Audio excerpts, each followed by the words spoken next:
Dalam video ini, Cikgu akan terangkan bab 10 kecerunan garis lurus dan subtopik 9.1 kecerunan untuk bahagian 1 meliputi 3 subtopik yang berkaitan dengan kecerunan. Kecerunan ialah nisbah jarak mencancang kepada jarak mengufuk. Kamu sudah belajar dalam topik koordinat adanya jarak mencancang dan juga jarak mengufuk. Jarak menegak ini dipanggil sebagai jarak mencancang pada paksi Y, manakala jarak yang melintang ini pada paksi X dikenali sebagai jarak mengufuk.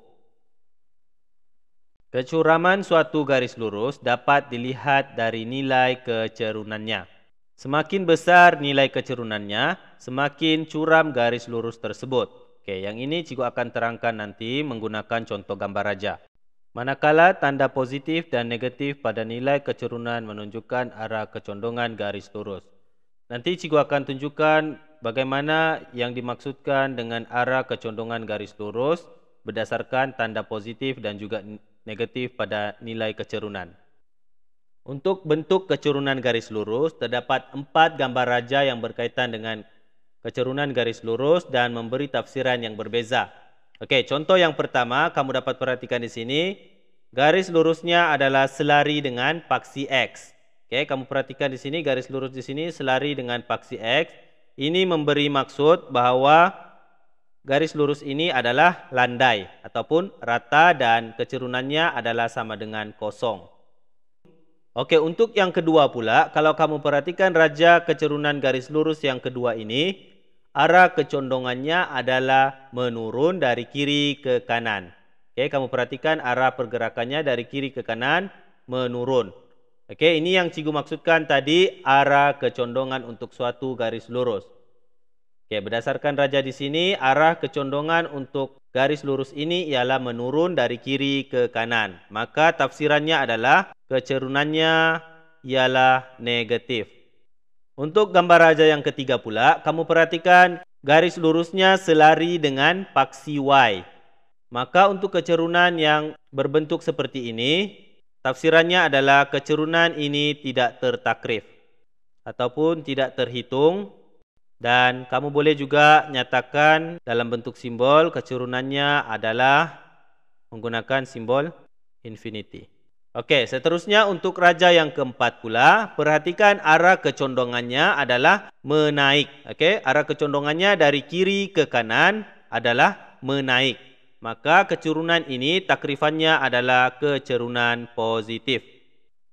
Contoh 1, perhatikan raja di bawah, bandingkan arah kecondongan dan kecuraman antara garisan MN dan KL.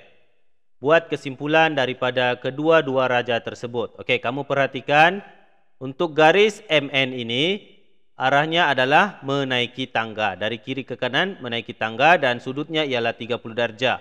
Manakala untuk gambar raja yang kedua pula, arahnya ialah menuruni eskalator dan sudutnya ialah 45 darjah. Maka kesimpulan yang kamu dapat buat adalah yang pertama, arah kecondongan garis MN ialah menaik dari kiri ke kanan, manakala arah kecondongan garis KL menurun dari kiri ke kanan. Berdasarkan arah kecerunan ini, kamu dapat membuat kesimpulan juga, garisan MN mempunyai kecerunan positif, manakala garisan KL mempunyai kecerunan negatif. Dan yang terakhir, kamu perhatikan nilai sudut di sini untuk kedua-dua gambar raja ini.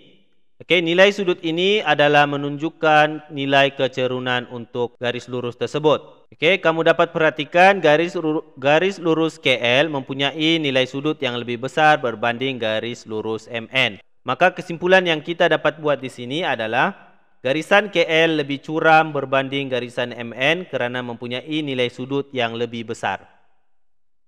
Seterusnya kita akan tengok contoh kecerunan sebagai nisbah jarak mencancang kepada jarak mengufuk. Contoh 2, daripada raja di bawah, tentukan kecerunan garis lurus bagi PQ dan BC. Perihalkan kecuraman garis PQ dan garis BC. Maka kita boleh hitung kecerunannya untuk menentukan kecuraman garis PQ dan BC. Kecerunan ialah nisbah jarak mencancang kepada jarak mengufuk. Maka kita kira dahulu jarak mencancangnya. Berapa unit yang terlibat di sini? 1, 2, 3, 4. Oke, maka jarak mencancangnya ialah 4 unit dan jarak mengufuknya ialah 3 unit. Maka kecurunan untuk garis PQ ialah 4/3. Untuk garis BC pula, kecerunannya kita akan kira jarak mencancangnya iaitu 2 unit. Manakala jarak mengufuknya ialah 3 unit. Maka kecurunan untuk garis BC, garis lurus BC ialah 2/3. Okey, tadi cikgu sudah terangkan kaedah yang kamu boleh gunakan untuk menghitung kecurunan suatu garis lurus, iaitu kecurunan juga dikenali simbolnya M sama dengan jarak mencancang bahagi dengan jarak mengufuk. Namun selain daripada itu, ada beberapa lagi rumus kecurunan garis lurus yang kamu boleh gunakan untuk menyelesaikan masalah pada SATA Kartes. Formula yang kedua, selain daripada formula kecurunan menggunakan nisbah jarak mencancang kepada jarak mengufuk, kamu boleh menentukan nilai kecurunan dengan menggunakan koordinat pada SATA Kartes. Okey, sebagai contoh, nilai kecurunan itu kamu hitung menggunakan formula Y2 tolak dengan Y1 bahagi dengan koordinat X2 tolak dengan X1. Okey, pasangan untuk titik koordinat tersebut kamu labelkan dahulu, barulah kamu masukkan menggunakan formula yang diberi ini.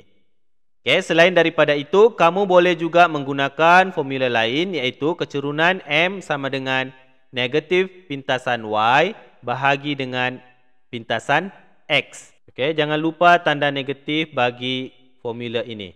Okey, untuk pintasan Y, maksudnya di sini pintasan Y ialah pada garis lurus tersebut, okey, garis lurus tersebut mana-mana bahagian yang menyentuh pada paksi Y itu dikenali sebagai pintasan Y. Okey, contoh nilai di sini garisan lurus ini menyentuh pada paksi Y dan nilai di sini ialah 5. Maka pintasan Y-nya ialah 5. Begitu juga dengan pintasan X. Okey, sekiranya garis lurus tersebut menyentuh pada paksi X, okey, maka itu dikenali sebagai pintasan X. Okey, contoh nilai di sini ialah 4. Maka pintasan X-nya ialah 4. Jadi kecerunannya kamu boleh tulis tanda negatif, pintasan X-nya, pintasan Y-nya ialah 5 dan pintasan X-nya ialah 4. Contoh 3, tentukan kecurunan bagi pasangan koordinat yang berikut. Titik E 31 dan B 67. Perkara pertama yang perlu kamu lakukan adalah labelkan pasangan titik tersebut. Okey, contohnya yang ini kamu labelkan sebagai X1, maka koordinat Y-nya sebagai Y1. Manakala untuk titik B pula, kamu labelkan sebagai X2 dan Y2.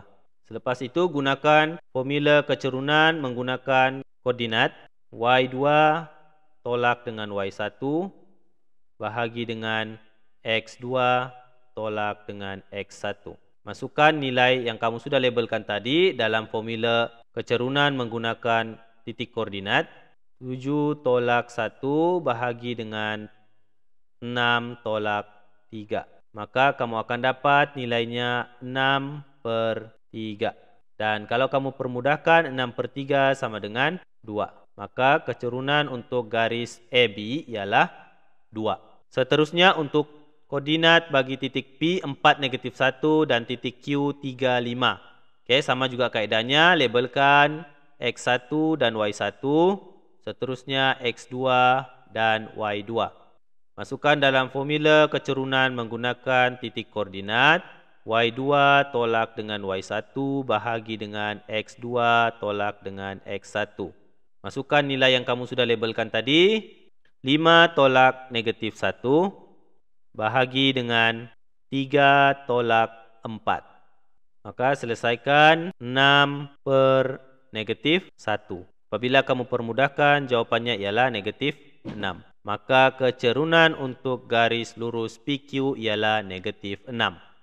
Seterusnya, cikgu akan tunjukkan kaedah bagaimana untuk kamu menentukan kecerunan garis lurus menggunakan formula pintasan Y dan juga pintasan X. Perhatikan gambar raja yang pertama ini. Okey, pintasan Y, kamu dapat perhatikan garis tersebut bersilang pada paksi Y dengan nilainya ialah 8. Maka pintasan Y ialah 8 dan pintasan X, garis lurus ini bersilang pada paksi X yang nilainya di sana ialah -5. Maka kamu masukkan dalam rumus kecerunan menggunakan pintasan. Kecerunan M sama dengan negatif pintasan Y bahagi dengan pintasan X. Okey, pintasan Y nilainya ialah 8. Manakala pintasan X nilainya ialah -5. Negatif 8 per -5, maka kalau kamu permudahkan akan dapat nilai kecerunannya ialah 8 per 5. Maka kecerunannya adalah positif. Okey, hal ini juga ditunjukkan dalam bentuk arah kecondongan pada raja di sini, iaitu arah kecondongannya ialah menaik dari kiri ke kanan. Maka nilai kecerunannya juga positif. Okey, seterusnya untuk contoh B menggunakan formula negatif pintasan Y bahagi dengan pintasan X. Maka pintasan Y di sana nilainya ialah 4. Dan pintasan X pula nilainya ialah 3. Maka kecerunannya ialah negatif 4 per 3. Nilai kecerunan di sini diwakili dengan tanda negatif menunjukkan arah kecondongannya menurun dari kiri ke kanan. Okey, jadi cikgu harap kamu boleh faham untuk subtopik yang berkaitan dengan penerangan dalam video ini, iaitu dari subtopik 8.11 hingga subtopik 8.13. Okey, untuk sambungan topik yang seterusnya, kamu boleh tengok video yang seterusnya untuk sambungan subtopik 8.14 dan juga subtopik 8.15.